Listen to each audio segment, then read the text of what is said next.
माता की BJP BJP BJP.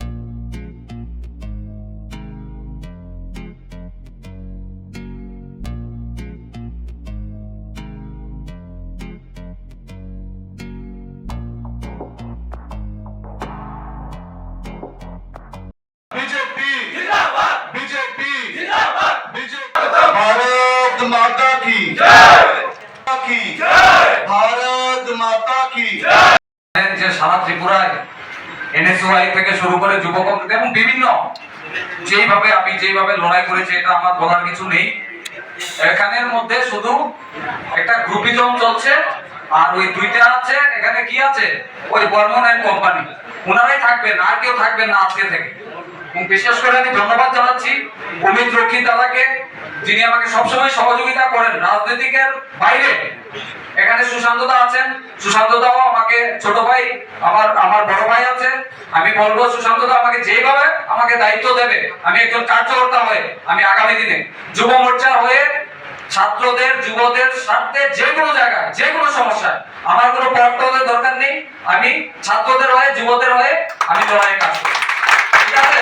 আরেকটা কথা বলছি, কংগ্রেস আর সিপিএম আজকে থেকে দেখবে শুরু হয়ে গেছে সারা ত্রিপুরায়।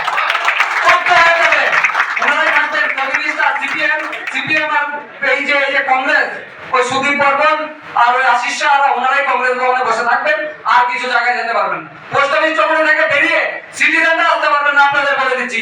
লোক নেই, কর্মী নেই, কিছু নেই, 4 জন 5 জন বসে থাকবেন।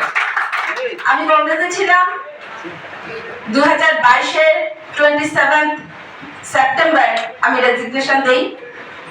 কারণ যখন আমি জানতে পারি যে কংগ্রেস আর কংগ্রেস নেই, কংগ্রেস থেকে বামগ্রেস হতে যাচ্ছে, অর্থাৎ বামেদের সঙ্গে তাদের অ্যালায়েন্স হবে বিধানসভা নির্বাচনে, সেটা আমার কখনোই মেনে নেওয়ার মতো অবস্থা হয়নি। কারণ ছাত্র আন্দোলন থেকে যখন আমরা প্রথম রাজনীতিতে হাতে করি, আমরা বামেদের বিরুদ্ধে লড়েছি, লড়তে শিখিয়েছেন যারা, তারা যখন সেই বামেদের হাত ধরেছেন, সেটা আমাদের কোথাও রাজনৈতিক শিক্ষা আঘাত এসছে। তাই আমাদের মতো যারা বামেদের লড়াই সম্মুখীন হয়েছি, বামেদের সঙ্গে লড়াই করেছি প্রত্যক্ষ ময়দানে থেকে, তারা প্রত্যেকে ঘরে বসেছিলাম। আজ যখন লোকসভার নির্বাচন নির্ঘণ্ট সামনে এসছে, ত্রিপুরা থেকে 2টি পদ্ম ফুল রাষ্ট্রনেতা নরেন্দ্র মোদীজিকে উপহার দেওয়ার এই সংকল্প যাত্রায় আমরা প্রত্যেকে সামিল হলাম। আমি আজকে আপনাদের এই সাংবাদিক ভাই বন্ধুদের মধ্য থেকে আপনাদের মাধ্যমে আমাদের বাকি যারা সহসঙ্গী সহযাত্রী সহযোদ্ধারা রয়েছেন প্রত্যেককে আহ্বান জানাবো, আসুন ভারতীয় জনতা পার্টির পতাকা তলে সামিল হন। আজকে এনএসইউআই যুব কংগ্রেস এবং ত্রিপুরা ছাত্র সংগঠন থেকে যারা যারা আমাদের দলে আসছেন, ওনারা সবাই মোদিজিকে সামনে রেখে মোদিজির কর্মকাণ্ডের উপর ওনারা বিশ্বাস রেখে আজকে ভারতীয় জনতা পার্টির পতাকা তলে সামিল হবে। আমি প্রত্যেককে ভারতীয় জনতা পার্টির পক্ষ থেকে আন্তরিক শুভেচ্ছা অভিনন্দন জ্ঞাপন করছি। আজকে এনএসইউআই এর পুরো স্টেট ইউনিট সম্রাট রায়ের নেতৃত্বে এতদিন তারা যুব আন্দোলন চালিয়ে গেছিলেন রাজ্যে, সেই সম্রাট রায়ও কংগ্রেস থেকে বীতশ্রদ্ধ হয়ে, কারণ কাজ করার সুযোগ নেই, গণতন্ত্র নেই, একাধারে একটা ডিক্টেটোরিয়াল মাইন্ডসেট নিয়ে ওরা কাজ করে, আপনারা জানেন। তো আজকে সেখান থেকে দাঁড়িয়ে সম্রাট রায় দেখলেন যে ভারতীয় জনতা পার্টি একমাত্র দল যেখানে ডেমোক্রেসি প্রিভেইল করে, যেখানে দাঁড়িয়ে মানুষের কথা বলা যায়, মানুষের জন্য করা যায়।